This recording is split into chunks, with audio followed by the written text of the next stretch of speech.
Hi friends, வாங்க வணக்கம். எல்லோரும் எப்படிப்பா இருக்கீங்க? நல்லா இருக்கீங்களா? சாப்பிட்டீங்களா? இன்றைக்கி நம்ம என்ன ரெசிபி பார்க்க போகிறோம்னா, கிராமத்து முறையில் சிறுகீரை பருப்பு போட்டு கடையிறது எப்படின்னு பார்க்க போகிறோம். அதுக்கு பருப்பு வேக வைக்கிறதுக்கு தேவையான தண்ணி நான் வச்சுருக்கேன். உலை கொதிக்கிட்டும் பருப்பு போடலாம்ப்பா. வாங்கப்பா, தண்ணி கொதிக்க போகுது.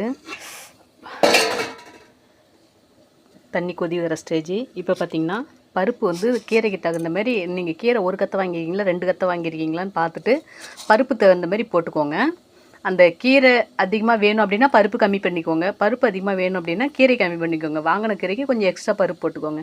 தண்ணி கொதிப்பு நம்ம வந்து பருப்பு போட்டலாம். சில பேர் வந்து பருப்பு கழுவி போடுவாங்க. நாம் வந்து கிராமத்தில் வந்து கழுவிலாம் போட மாட்டோம். ஏன்னா அதில் இருக்கிற சத்து போயிடும். சரிங்களா? நாங்கள் வந்து பருப்பு கழுவ மாட்டோம். ஏன்னா வெயிலில் கொட்டி காய வைக்கும் போதே பார்த்திங்கன்னா நல்லா புடச்சி கல் அது இது குச்சிக்கோள் இல்லாமல் பொறுக்கிட்டு தான் வைப்போம். ரேஷன் பருப்பு இது நல்லா சுத்தம் பண்ணி தான் வைப்போம். அதனால் கழுவ மாட்டோம். கழுவுனா அதில் இருக்கிற சத்து போயிடும். பார்த்திங்கன்னா தோலை கொதிக்குது, பருப்பு கொட்டிடுறேன்.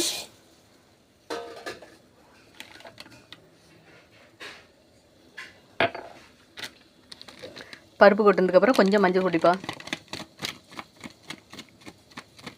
கொஞ்சம் சுமாராக பருப்புக்கு தண்ணிக்கு தகுந்த மாதிரி மஞ்சள் தூள் போட்டுக்கோங்க.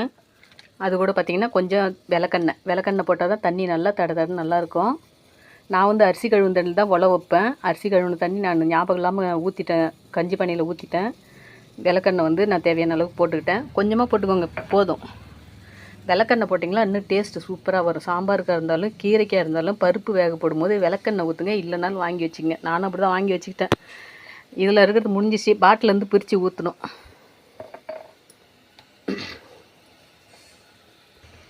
அடுத்ததாக பார்த்திங்கன்னா தக்காளி, ஒரே ஒரு தக்காளி, 4 பச்சை மிளகா, பூண்டு கொஞ்சம். சரிங்களா? இதில் போட்டுக்கலாம்.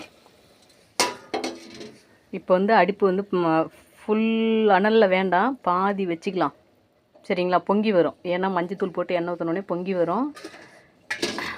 மூடாமல் விட்டாலும் தண்ணி வந்து நிறக்காது. அதனால் நம்ம வந்து மூடி போட்டு மூடிடுவோம்.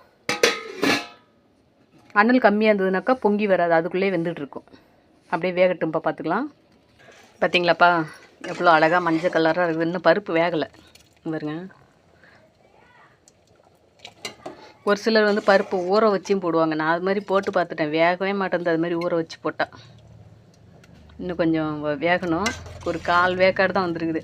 இந்த விளக்கெண்ணெய் ஊற்றுனதால பார்த்திங்களா தண்ணி எப்படி நின்று அரிசி கழுவுன தண்ணின்னா இன்னும் பருப்பு வெந்ததுக்கப்புறம் பாருங்கள் இந்த பருப்பு தண்ணி நல்லா கெட்டியாக நல்லாயிருக்கும். நல்லா மஞ்சள்லாம் அரைச்ச மஞ்சள் மாதிரி இருக்குது பாருங்கள். ஓகேப்பா, அப்படியே வேகட்டும். பருப்பு நல்லா வேகட்டும். வாங்கப்பா, பருப்பு வெந்துருச்சா பார்க்கலாம். பருப்பு பார்த்திங்கன்னா அது ரேஷன் பருப்பு கொஞ்சம் சீக்கிரமாக வேகாது. குக்கராக இருந்தால் நல்லா பூவாட்டம் ஓடிருக்கும். ஓரளவுக்கு 3/4 வெந்துருச்சு. இந்த பருப்புலாம் வெடிச்சிருக்கு பாருங்கள். இந்த பத்தில் நம்ம வந்து இப்போ கீரையை போட்டுக்கலாம். கீரை போடுறதுக்கு முன்னாடி பார்த்திங்கன்னா புளி கொஞ்சம் போட்டுக்கோங்க. சின்ன நெல்லிக்காய் சைஸில் ஒரு புளி ஒன்று போட்டுக்கோங்க. ஏன்னா பருப்பு வேகாததுக்கு முன்னாடி போட்டோம்னா அந்த புளிப்பு தன்மையில் பருப்பு வேகாது. பருப்பு நல்லா வெந்ததுக்கப்புறம் போட்டுக்கோங்கப்பா.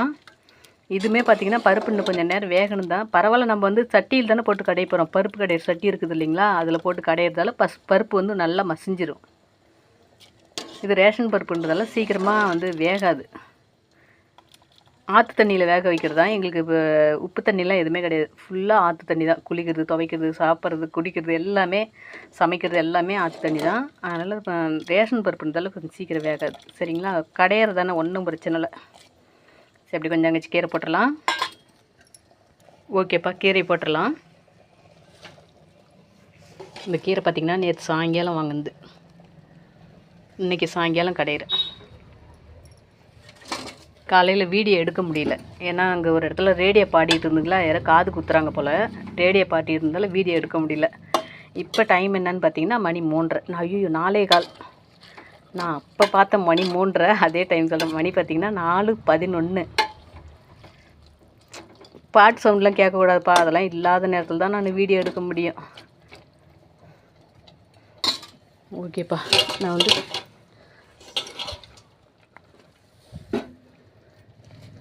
எனக்கு வந்து பருப்பு கம்மியாக போட்டிருக்கேன். நான் கீரை எக்ஸ்ட்ரா போட்டிருக்கேன். நல்லாயிருக்கும். கீரை அதிகமாக இருந்தால் நல்லாயிருக்கும் பருப்பை விட. தண்ணியுமே பார்த்திங்கன்னா போதும். நாங்கள் என்ன பண்ணுவோம்னு பார்த்திங்கன்னா இந்த பருப்பு நல்லா வெந்ததுக்கப்புறம் கொஞ்சம் மஞ்சத்தூள் போட்டு எண்ணெய் விட்டு இன்னும் கொஞ்சம் தண்ணி ஒரு சொம்பு 1.5 சொம்பு தண்ணி ஊற்றிக்குவோம். 4-5 பேர் இருந்தோம்னா அதுமாரி தண்ணி விட்டு பருப்பு ரசம் வச்சுக்குவோம். அந்த தண்ணி எடுத்து புளி கரைச்சி வச்சு ரசம் வச்சுக்குவோம். அந்த தண்ணியில் சூப்பராக இருக்கும். நான் ஒரு ஆள் தானே இருக்கேன், அது வேணாம். கீரையை கூட பார்த்திங்கன்னா இது அதிகம்தான். பார்க்கலாம், நைட்டு சூடு பண்ணி வச்சுட்டு காலையில் சாப்பிட்டு பார்க்கலாம். நாங்கள் இந்த கீரை மறுநாள்லாம் சாப்பிட்டதில்ல. நாளைக்கு தான் சாப்பிட்டு பார்க்கணும் எப்படி இருக்குதுன்னு. சரிப்பா, கீரை வேகட்டும். கீரை வந்து எப்பயுமே போட்டிங்கன்னா மூடக்கூடாது, சரிங்களா? டேஸ்ட்டு போயிடும். ஒரு மாதிரி அவில் வாடை மாதிரி வந்துடும். கீரை மட்டும் பருப்பு தண்ணியில் போட்டோம்னா மூடக்கூடாது, அப்படியே வேகட்டும்ப்பா. அப்புறம் இதில் கொஞ்சம் பார்த்திங்கன்னா கீரை நிறுத்தி வச்சுருக்கேன். எதுக்கு சிறுகீரை சூப்பு செய்யலாம் அப்படின்ட்டு நிறுத்தி வச்சுருக்கேன். நான் சிறுகீரை சூப்பு வந்து நான் வச்சு குடிச்சிருக்கேன். சூப்பராக இருக்கும் டேஸ்ட்டு. சிறுகீரை சூப்பு வைக்கலாம் அப்படின்ட்டு நான் அந்த கீரையை வச்சுருக்கிறேன். இந்த கீரையை கடைஞ்சி முடித்த உடனே இந்த சூப்பு வைப்பேன். ஏன்னா இதெல்லாம் பார்த்திங்கன்னா ரிலாக்ஸாக இருக்கும்போது பொறுமையாக வச்சு குடிக்கணும், அப்போ நல்லாயிருக்கும். வேலையை வச்சுக்கிட்டுலாம் அர்ஜென்ட்டாக சூடாக குடிக்க முடியாது. பொறுமையாக ரிலாக்ஸாக டேஸ்ட்டு பிடிச்சி குடிக்கணும், அப்போ செம்ம டேஸ்ட்டு வரும். சரிப்பா, கீரை அப்படியே வேகட்டும். அடியில் இருக்கிறது மேலே போகிற மாதிரி, மேலே இருக்கிற கீரை அடியில் வர மாதிரி அப்படியே கொஞ்சம் கிளறி விட்டுக்கோங்க. அதுமாதிரி பார்த்திங்கன்னா கீரையும் வந்து பார்த்திங்கன்னா ரொம்ப நேரம் வேகக்கூடாது. அந்த பச்சை நேரம் இருக்கையில் எடுத்துடணுன்னு ஒரு 5 நிமிஷம் வேகட்டும். அதுக்கப்புறம் அப்படியே எடுத்துடலாம். நாங்கள் வந்து பார்த்திங்கன்னா இதில் தான்ப்பா கீரை கடைவோம். இதுக்கு வந்து முன்னெல்லாம் பார்த்திங்கன்னா இந்த தால் கத்தையில் வந்து பிரமணம் மாதிரி செஞ்சு வச்சுருப்பாங்க எங்கள் அப்பாலாம். இப்போலாம் அது மாதிரி இல்லை, அதனால் சில்வரில் பிரமணம் வாங்கிட்டோம். இது பேர் வந்து நாங்கள் பிரமணம்னு சொல்லுவோம். கீரை வெந்துருச்சே பார்க்கலாம்.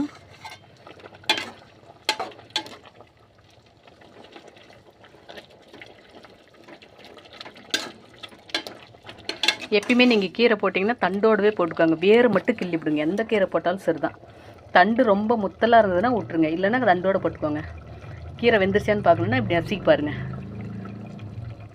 இன்னும் கொஞ்சம் நேரம் பட்டு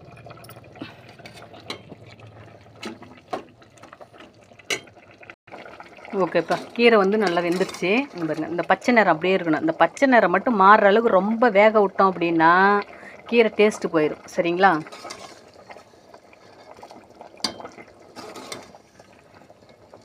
எடுத்து வச்சு கடையெல்லாம் கடைஞ்சதுக்கப்புறம் தாளிப்பு பார்த்துக்கலாம்.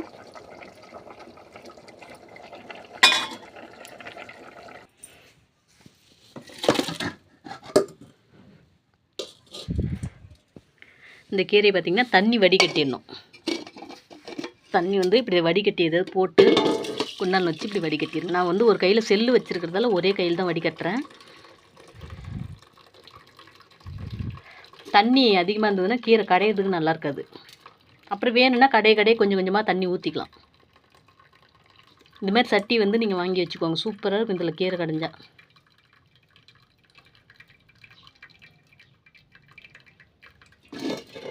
போதும்ப்பா.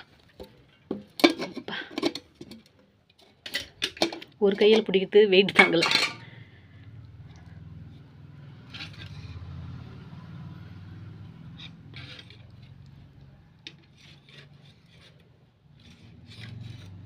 இதெல்லாம் வச்சு ரொம்ப நாளைக்கு கடைஞ்சிட்டே இருந்தால் சட்டி வந்து அடி வாங்கிடும், அடியில் அப்படியே உடஞ்சிரும். அதுக்காக தான் அந்த வைக்கல் அடிப்பாங்க இல்லைங்களா, விவசாயி வீட்டிலலாம் அந்த மாதிரி இருக்கும். தால் கத்தைன்னு சொல்லுவாங்க. அந்த தால் கத்தையில் தான் நிறைய பிரமணம் செஞ்சு வச்சுருப்பாங்க. அது நல்லாயிருக்கும். இது பார்த்திங்கன்னா அந்த கீரை கடைய அந்த தண்ணி வந்து கொஞ்சம் கொஞ்சமாக ஊற்றி கடைஞ்சிக்கலாம். சரிப்பா, உங்களுக்கு கடைஞ்சிக்கிட்டு இதில் தாளிப்பு போட்டுடலாம். கொஞ்சம் நேரம் கடைஞ்சிட்டு தாளிப்பு போட்டுக்கலாம். வாங்கப்பா தாளிப்பு பார்க்கலாம். நான் வந்து அடுப்பு செம்மில் வச்சு வடைச்சட்டி அடுப்பில் வச்சுட்டேன். சட்டி ஓரளவுக்கு காஞ்சிருச்சு. தாளிப்புக்கு தேவையான எண்ணெய் ஊற்றிக்கலாம்ப்பா.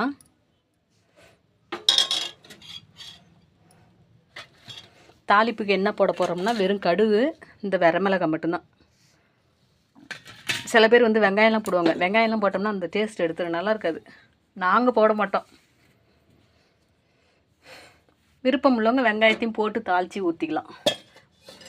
வெங்காயத்து நம்ம வரமிளகா எடுப்பு சேர்த்து வெங்காயம் போட்டு தாளித்து அதுக்கப்புறம் வரமிளகா கொட்டி தாளித்து கொட்டி கடைஞ்சிக்கலாம். எனக்கு இந்த வெங்காயம் டேஸ்ட் பிடிக்காது கீரையெல்லாம். எந்த கீரைக்குமே நாங்கள் வெங்காயம் சேர்க்க மாட்டோம்.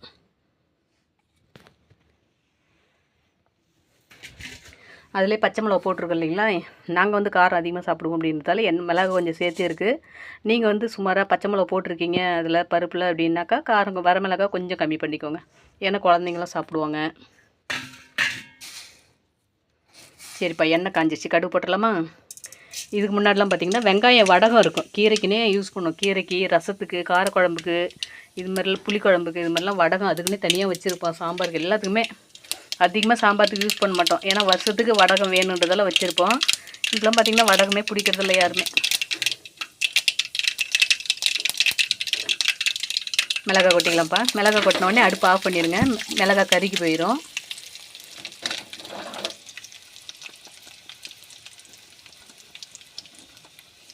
நல்ல வாசனை. இந்த வரமிளகாய் மட்டும் எண்ணெயில் பொரிஞ்சுன்னா அம்புட்டு வாசனையாக இருக்கும். கொட்டிக்கலாம்ப்பா. இதில் பார்த்திங்கன்னா தண்ணி கொஞ்சமாக எடுத்து, கீரைக்குமே வேணும் கொஞ்சம் தண்ணி வேணும், அதனால் எண்ணெய் இதில் கொட்டி இருக்குல்ல, வேஸ்ட்டாக போகல, அது கடைஞ்சி ஊற்றிக்கலாம். அவ்வளோதான். கீரை நான் கடைஞ்சிட்டு காட்டுறேன்ப்பா, ஏன்னா ஒரு கையில் செல்லு வச்சுக்கிறேன், ஒரு கையால் கடைய முடியாது. இந்த சட்டி பார்த்திங்கன்னா 2 காலால் பிடிச்சி, ஒரு கை வந்து இப்படி வச்சு, ஒரு கை வந்து இப்படி பிடிச்சி தான் கடைய முடியும். இதில் உப்பு கொஞ்சம் போட்டுக்கலாம்ப்பா. நல்லா ஒரு அரை மசிஞ்சிருச்சு. உப்பு வந்து அளவாக போட்டுக்கோங்க, கச்சிருச்சுன்னா போச்சு. அதனால் கொஞ்சம் கம்மியாகவே போட்டுக்கோங்க. லாஸ்ட்டில் வந்து வலிச்சு ஊற்றும் போது கூட உப்பு வரைக்குதான்னு பார்த்துட்டு கூட திரும்ப உப்பு வேணுன்னா போட்டுக்கலாம். ஓகேப்பா, சூப்பரான கீரை ரெடி. இப்போ வந்து நம்ம உப்பு டேஸ்ட் பார்த்துக்கலாம். எனக்கு வந்து உப்பு கொஞ்சம் கம்மியாக இருக்குப்பா. செம்ம டேஸ்ட்டு, செம்மையாக இருக்குது. நான் சாப்பாடு வச்சிட்டேன். எனக்கு கீரைலாம் கடைஞ்சதுக்கப்புறம் சாப்பாடு இல்லைன்னா அவ்வளோதான். ஃபஸ்ட்லேயே நான் எப்பயுமே கீரை கடைஞ்சின்னா சாப்பாடு வடித்து வச்சிட்டோம். நாங்கள் சின்ன பிள்ளையில் பார்த்திங்கன்னா இந்த கீரையை கிண்ணத்தில் கொட்டி வச்சுட்டு இந்த சட்டியில் கீரை போட்டு சாப்பிடுவோம். செம்ம டேஸ்ட்டு வரும். வாங்க அது மாதிரி செய்யலாம். அப்புறம் பார்த்திங்கன்னா இந்த தண்ணி இருக்குது, கீரை வேக வச்சு தண்ணி. நான் இந்த தண்ணி வச்சு தான் சூப்பு வைக்க போகிறேன். கீரை நிறுத்தி வச்சுருக்கேன்னு சொன்னேன் இல்லைங்களா, இந்த தண்ணி வச்சு தான் சூப்பு வைக்க போகிறேன். சூப்பராக இருக்கும். இந்த சட்டி வந்து கீரை ஊற்றி வச்சிட்டேன்ப்பா. இதிலே சாப்பாடு கொஞ்சம் போட்டு, கீரையை போட்டு பிசைஞ்சு, நான் இதுக்காகவே இந்த மதியான சாப்பாடு சாப்பிடாமலே இருக்கேன். கீரையில் சாப்பிட்ணும் அப்படிங்கிறதுக்காகவே மதியான சாப்பாடு வந்து சாப்பிடாமலே இருக்கேன். ஓகே, இந்த ரசம் பார்த்திங்கன்னா நீங்கள் இந்த பருப்பு தண்ணி பார்த்திங்கன்னா நீங்கள் ரசம் வேணுனாலும் வச்சுக்கலாம். கொஞ்சமாக புளி ஊற வச்சு எல்லாம் தாளித்து விட்டு தண்ணி ஊற்றுவோம் இல்லையா, அப்போ இந்த தண்ணியை ஊற்றி சூப்பராக ரசம் மாதிரி, ரசம் வந்து கொதிக்கூடாது, நுர கட்டினோடனே அப்படியே இறக்கலாம். செம்ம டேஸ்ட் வரும். இல்லை சூப்பு வேணுனாலும் வச்சுக்கலாம்.